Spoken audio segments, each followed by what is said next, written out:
अफजल गुरु को फांसी से कोई मकसद हल नहीं हुआ, ये कह रहे हैं उमर अब्दुल्ला। जम्मू कश्मीर सरकार से इजाजत नहीं ली गई थी। अफजल की फांसी से जम्मू कश्मीर सरकार का लेना देना नहीं रहा।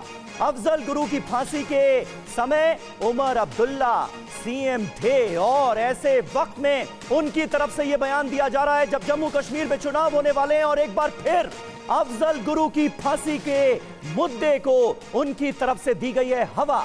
कैसे, सुनिए। See, my unfortunate thing was that the J&K government had nothing to do with Afzal Guru's execution. Otherwise, you would have had to do it with the permission of the state government, which I can tell you in no uncertain terms would not have been forthcoming. Why? It wouldn't have. We wouldn't have done it. I don't believe that any purpose was served by executing him. I don't.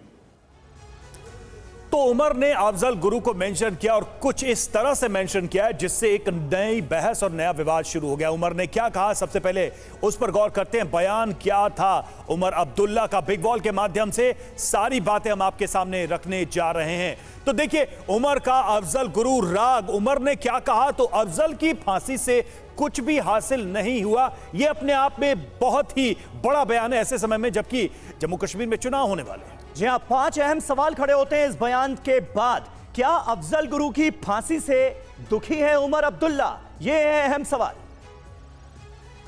दूसरा सवाल है आपके सामने, क्या अफजल की फांसी का विरोध आतंकवाद का समर्थन नहीं है? क्योंकि अब तो बीजेपी यही आरोप लगा रही है उमर अब्दुल्ला के ऊपर जब से उन्होंने ये बयान दिया है। जी हां, और तीसरा अहम सवाल, संसद पर हमले के दोषी के प्रति संवेदना की वजह क्या है? ये जो संवेदना का इजहार किया जा रहा है, इसके पीछे आखिर कौन सा सियासी मोटिव?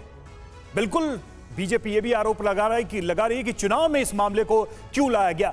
चौथा सवाल यह है कि क्या आतंकी के लिए संवेदना घाटी को फिर से अशांत नहीं करेगी? ऐसे बयानों से क्या घाटी के अंदर माहौल खराब नहीं होगा? जी हां, पांचवा अहम सवाल, अफजल गुरु का समर्थन कर वोट बैंक की राजनीति क्यों हो रही है जम्मू कश्मीर में? ये है अहम सवाल। आज इसी पर हम करेंगे बात। अफजल गुरु पर उमर अब्दुल्ला के बयान को लेकर जाहिर है सियासत शुरू हो गई है। सुनिए इस पूरे मामले पर बीजेपी और कांग्रेस का क्या कहना है।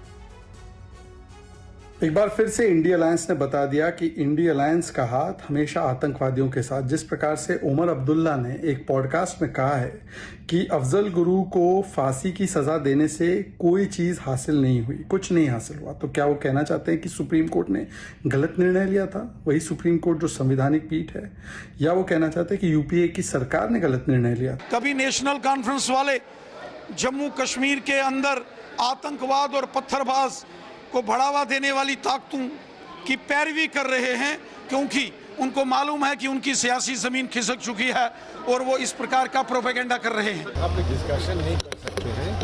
जहाँ इलेक्शन हो रहा है वहीं पर आपस में एक दूसरे जो बात कही जा रही है उसका कोई जवाब दे रहा है, कोई और बात कह रहा है। वो इलेक्शंस का मामला है, यहाँ पर क्या करेंगे उस इलेक्शन को यहाँ थोड़ी डिस्कस करेंगे। लेकिन इस तरीके के क्या समर्थन देते हैं? अभी मैं कोई बयान दूंगा फिर आप मेरे बारे में किसी और से पूछेंगे कि इन बयानों का समर्थन देना चाहिए नहीं देना चाहिए।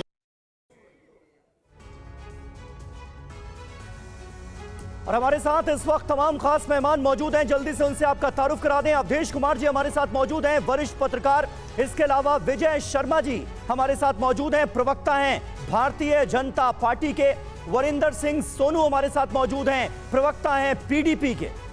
और अजय वर्मा हमारे साथ मौजूद हैं, कांग्रेस पार्टी के नेता। थोड़ी देर में आपको स्क्रीन पर नजर आएंगे। इसके अलावा उमेश तलाशी भी हमारे साथ मौजूद हैं, प्रवक्ता JKNC के यानी उमर अब्दुल्ला की पार्टी के, नेशनल कॉन्फ्रेंस के नेता। लेकिन सबसे पहले विजय जी, क्योंकि तलाशी साहब अभी हमारे साथ जुड़े नहीं हैं, नेशनल कॉन्फ्रेंस के नेता प्रवक्ता। विजय जी, पहला सवाल आपसे, क्या मतलब, क्या मकसद और क्या मायने नजर आते हैं जब यह कहा जाता है उमर अब्दुल्ला जैसे नेता की तरफ से, जो राज्य के मुख्यमंत्री रहे हैं, कि अफजल गुरु को फांसी हुई तो इससे कोई मकसद पूरा नहीं हुआ, पर्पस सॉल्व नहीं हो पाया? यह कौन से पर्पस की बात हो रही? देखिए समीर जी, इससे दो बातें बड़ी स्पष्ट हो गई और पूरे देश के सामने स्पष्ट हो गई। वो ये है, एक तो कि एनसी की सोच क्या है, इंडी गठबंधन की सोच क्या है। वो देश विरोधी ताकतों के साथ आज भी खड़े हैं। उन्होंने जो मैनिफेस्टो जारी किया था उसमें भी स्पष्ट दिखाई देता था, झलकता था। आज उन्होंने ये बयान देकर बिल्कुल पूरे देश के सामने रख दिया है कि उनका नजरिया जो है पाक परस्त जो लोग हैं उनके साथ है, अलगाववादियों के साथ है, देश विरोधी ताकतों के साथ है। दूसरा, इंडी गठबंधन के जो लोग हैं वो संविधान की कॉपी लेके साथ चलते थे, तो आज उन्होंने संविधान का भी घोर उल्लंघन किया है।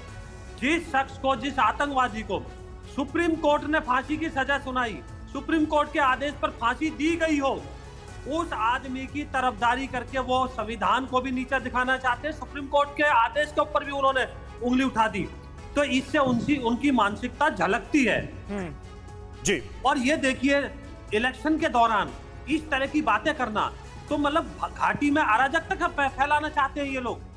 क्या करना चाहते हैं? इनका वही रवैया है जैसे पहले कश्मीर में आग लगी थी। इनके पिताजी फारूक अब्दुल्ला जी गोल्फ खेलते थे लंदन में और यहाँ कश्मीर जल रहा था।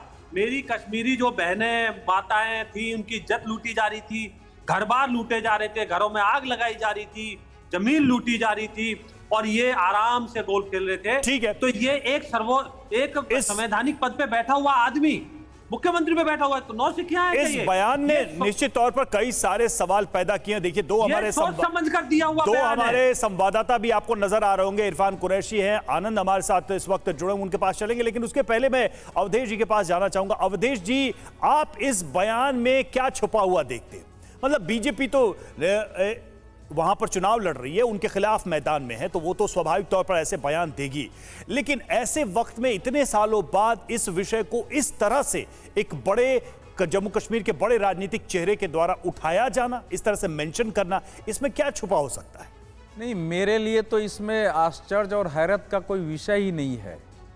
ये अब्दुल्ला परिवार और मुफ्ती परिवार के चेहरे बार बार, इस समय अच्छा हुआ कि चुनाव के समय इनके वास्तविक इरादे, इनके असली चेहरे उजागर हो गए। जो अपने घोषणा पत्र में कह सकता हो कि हम शंकराचार्य के जो पहाड़ी है उसको तख्ते सुलेमान नाम देंगे और फिर से 370 के पहले की स्थिति वापस लाएंगे। 370 के पहले की स्थिति आतंकवाद ही थी और बहुत कुछ था, उससे क्या उम्मीद करते हैं आप? सोचिए, हालांकि अफजल गुरु की फांसी को तो मुझे यूपीए सरकार ने दिया था।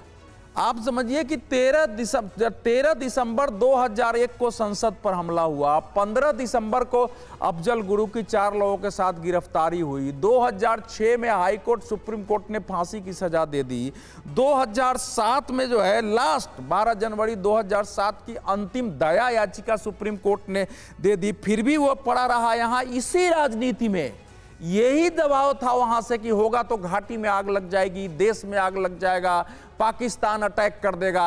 और इसी जंतर मंतर पर शायद समीर अब्बास को याद हो, उस समय ये पत्रकार थे, कि इसी जंतर पर भारत की कम्युनिस्ट पार्टी, यहां तक कि कांग्रेस पार्टी के लोग, जेएनयू के जो भारत विरोधी ग्रुप थे, वो रोज धरना दे रहे थे कि उसको जेल से मुक्ति करो। अंत में 9 फरवरी 2013 को जब यूपीए सरकार को लगा कि चुनाव में उल्टा पड़ जाएगा, जनता इसके विरुद्ध है, तो उसको आनन फानन में रात में फांसी चढ़ाया गया था। बिल्कुल। तो जम्मू कश्मीर में तो छोड़िए, उसके मरने के बाद अफजल हम शर्मिंदा है, तेरे कातिल जिंदा है, जो एक इकोसिस्टम और नैरेटिव पूरे देश में आतंकवाद को वो महिमा मंडित करने का, उसके रोमांटिसिज्म का भाव कि वो तो बस आज़ादी के लिए लड़ रहे हैं, ये नए सिरे से वहाँ कोशिश है, क्योंकि उनको मालूम है कि अगर अलगाववादी भावना नहीं पहुंची, जो कट्टरपंथी जिहादी तत्व है जो इस्लाम के नाम पर कश्मीर की अलग पहचान और अलगाव चाहते हैं, वो फिर से गुस्से में नहीं आए, तो फिर चुनाव जीतना और आगे शासन करना मुश्किल है। क्योंकि आपको पता है कि इस समय यानी आप इसके पीछे एक खास पॉलिटिकल मकसद देख रहे हैं और सोच समझकर यह बयान उमर अब्दुल्ला की तरफ से दिया गया है, ऐसा आपको लगता है?